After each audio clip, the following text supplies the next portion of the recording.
Thanks, Soroush, and thanks for inviting me to speak at this event.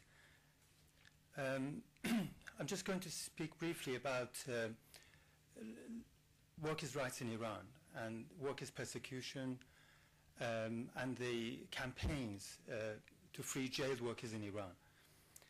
I'll just say a little bit about myself. I've been involved in campaigns to free labor activists, workers who have been jailed over many years. And I also work closely with the anti-stoning campaign which is going on right now about Sakina, as you know. I'm sure many of you have heard about that. And I've also worked in campaigns for political prisoners and human rights generally.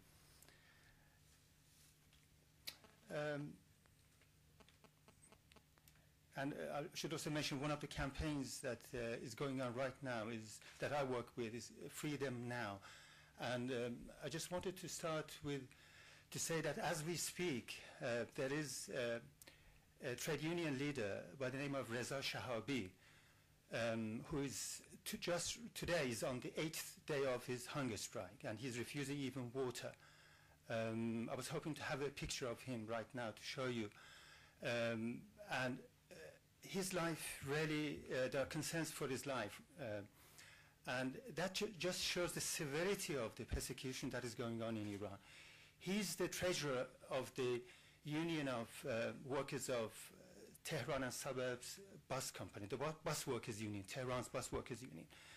And he's one of 6 bus workers unions member who are currently in jail. The other famous names include Mansour Osanlu, Ibrahim Madadi, now Kumsari, and thanks very much. Yeah, that is Reza Shahabi, and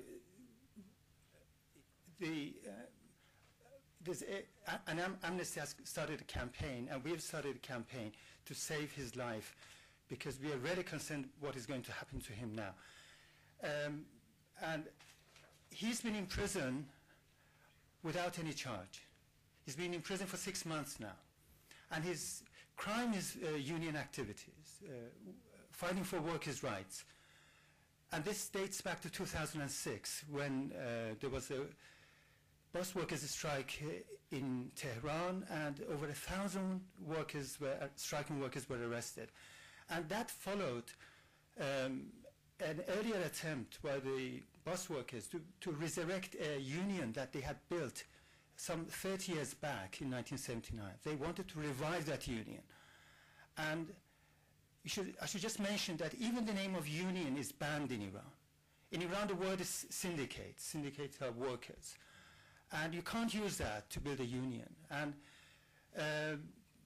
what happened, I'll go back to 1979 revolution, and after that, because we are not dealing with a subdued working class.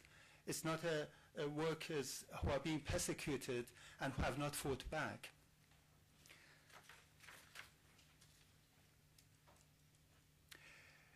Many of you may remember or have seen the films. I would remember, but a lot of you may not, and may have seen the films. That one of the backbones, one of the main sectors in the country and society in Iran, which brought down the Shah's regime, the former Shah's regime, was the strike by oil workers. So although the working class in Iran at that time was a young working class recruited from the countryside, capitalism had just started, but it was that force which moved and brought about the fall of the Shah's regime. And that movement, that revolution, despite what has happened afterwards, and many people may not realize, was a secular, a left-leaning, a socialist movement. It wasn't a religious movement. That religious force hijacked that revolution. And one of the results of that was to continue, when the new regime came to power, to continue where the Shah regime had left off, to smash the revolution which the Shah's regime had been unable. And so the agenda of both regimes was the same, to stop that progressive revolution, which was for freedom, for rights, and in which all sectors of the population were taking part, to smash that. And so with the new regime, we can't go into the political details of how the equations in the Middle East and the political situation at that time worked to favor that the new Islamic force would come to power. Just remember Cold War, and that will give you a lot of clues what happened. And the support of the Western countries for the Islamic alternatives in order that Iran does not become a socialist country and with the neighborhood of the Soviet Union. But what happened was the first task of the new government was to attack women and to attack workers. So in that revolution, workers had formed real workers' organizations, which had been non-existent, because in Iran, for decades, we have never had any period of freedom and democracy where people could form parties, political parties, trade unions, workers' organizations, or anything. So that revolution period provided for the formation of workers' councils, which really felt their power.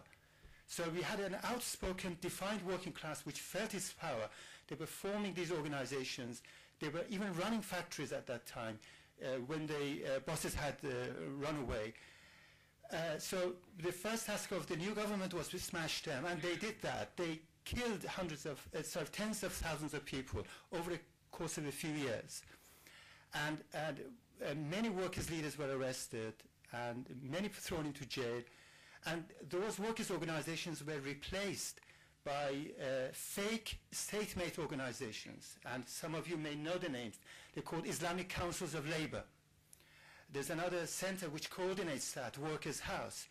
And these were built in order to keep workers in check, keep workers in control. And again, the fundamental reasons which had led to that revolution, which never went away, although we were faced with a long period of a defeated, it is natural after a defeated revolution, people go back and they have to remobilize their forces and come back. But the fundamental reasons there did not disappear, did not go away. So that is why for the past, I could say about 10 years, we have seen a new resurgence in the workers' movement in Iran. And the main issues that are of concern are, for example, the right to organize freely, which is, as I said, is non-existent in Iran, which is taken for granted in many parts of the world, to be able to form labor organizations. The right to strike, which is, again, banned in Iran. The other issues which are connected with that are the extreme poverty that the workers have been living under. So the minimum wage has been one of the front lines of the fight for living standards in Iran. And right now, the minimum wage is about a third of the official poverty line in Iran. And another area that the workers have been fighting, another issue, is temporary contracts. A lot of the permanent contracts of employment have been cancelled and replaced by these temporary contracts which have no protections whatsoever for the workers, and they can be from a few days to a few months, it can be terminated any time, and they call it blank, unsigned contracts. So that's another area which the workers are fighting against. And I could say that Iran is one of the few countries where you work as a worker, you don't get paid. A lot of times. So the fight against wage arrears, non-payment of wages is another area. For example, the ILO has protested about that, although they have not been very strong at all in putting pressure on the Iranian regime.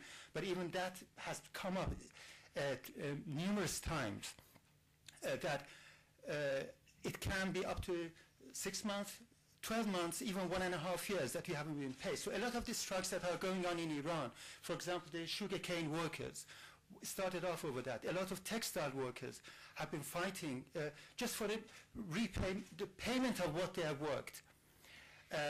So that is another issue. Another area has been the May Day demonstrations in Iran. And again, that shows that the Iranian workers, they're not just asking for bare minimum existence. I think the spirit of the 1979 revolution still lives on, especially with the young generation of workers. They are not just asking for a bare minimum existence. They are not just asking for bread.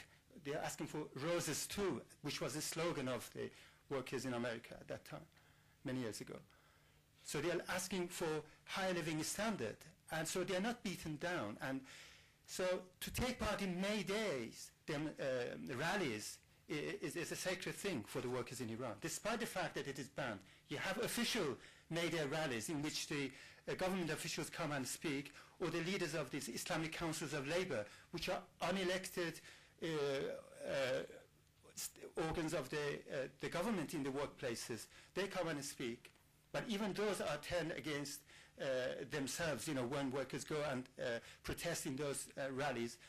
But independent May Day rallies are banned in Iran. But despite that fact, for many years the workers have been demonstrating and have tried. And the high point of that was last year, May 2009. If you remember, in June we were faced with a tremendous movement of the people. A lot of people who had not followed what had happened in Iran may think that that was just something which has happened instantaneously, although in the face of it, it was against the rigged elections, but it showed that there were fundamental issues in Iranian society which used that occasion to burst. But one of those issues, the precursor of that, was the May 2009 demonstration in Lale Square in Tehran, Park in Tehran. For the first time, 10 workers' organizations, again, they are illegal in Iran, but still they have been formed, issued a joint statement and called for everyone to take part in that rally. And just a few minutes into that rally, about 20 minutes, hundreds of workers had rallied. And if the regime had not cracked down on that demonstration, we could have faced the first powerful workers' rally demonstration and expression of power in Iranian history after the 1979 defeat. So maybe up to 10,000, 20,000 people would have taken part. This was the first show of power. And the workers in their statement, they said, we will go to that rally whether we have permission or not, because the government says you have to get permission. Now, when they ask for permission, of course, it's not granted. So they said that we will go there without any, even if there's no permit. So a lot of these workers who are in jail now in Iran have been persecuted for taking part in May Day rallies or in the magnificent 2006 bus workers' strike. As I said, over 1,000 bus drivers and workers were arrested. And a lot of them lost their jobs, and still 6 of them now are in prison. Mansour Saleh has been, the leader of that union, has been in jail for 5 years now, and they keep extending. And they call them back without any reasons. Continuous persecution to make sure that they break down, they don't fight. So these are the realities. The extremely aggressive, violent, authoritarian power that the workers are facing. But still, they're giving them a hell of a time. They have not sit back. It's not subdued, and it's exactly for that reason that the government doesn't let up. They know that if they let the workers the right to organize, we will have within a few days we'll have hundreds of unions, so labor organizations, workers' councils built in Iran. We will have magnificent May Day demonstrations. So we are facing, especially I should also mention right now, there is not only over the minimum wage there's a fight going on, but because the regime is in a dire economic situation, they want to cut the subsidies in Iran. They have been talking about it for about 1 or 2 years now, but they haven't dared to do it. For the last few months, over the past year, they have had their security forces having maneuvers inside the city in Tehran because they're fearing a revolt by the people. And they are right to fear that, because if they go ahead with that, which the last I heard about it, they are trying even to take away part of it because they're really afraid of doing it. If they do that, if they go ahead with it, I think that may be the last straw, and they will be faced with a tremendous fight back.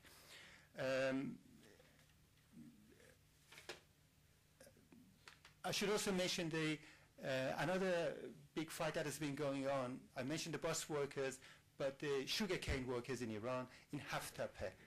That is very famous as well, and their leaders as well have lost their jobs, have been kicked out of their homes, and have been put in jail.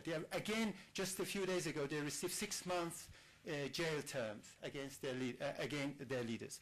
So these are the odds that the workers in Iran are facing, but I assure you there is a tremendous number of worker activists, labor activists, who have their own networks, and they are fighting back. And I should also mention about international solidarity, because the acts of solidarity that have been shown with the workers in Iran, I think they're unprecedented historically.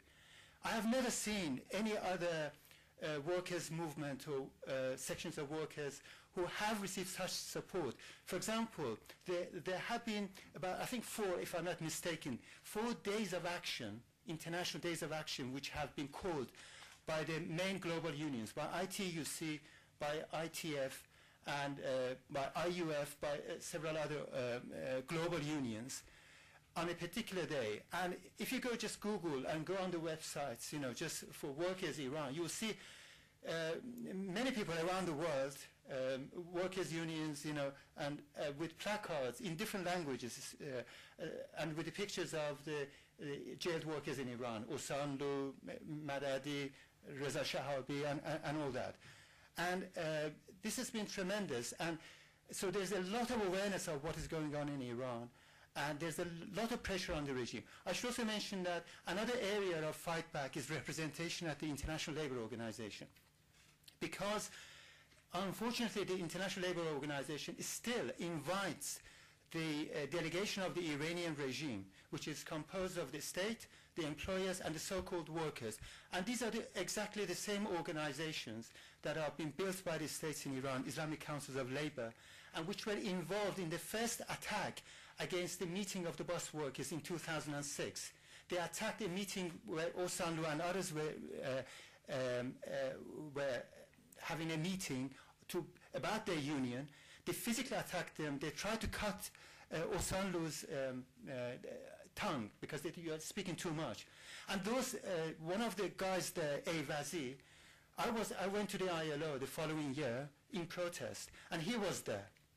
That guy who had attacked Osanlu.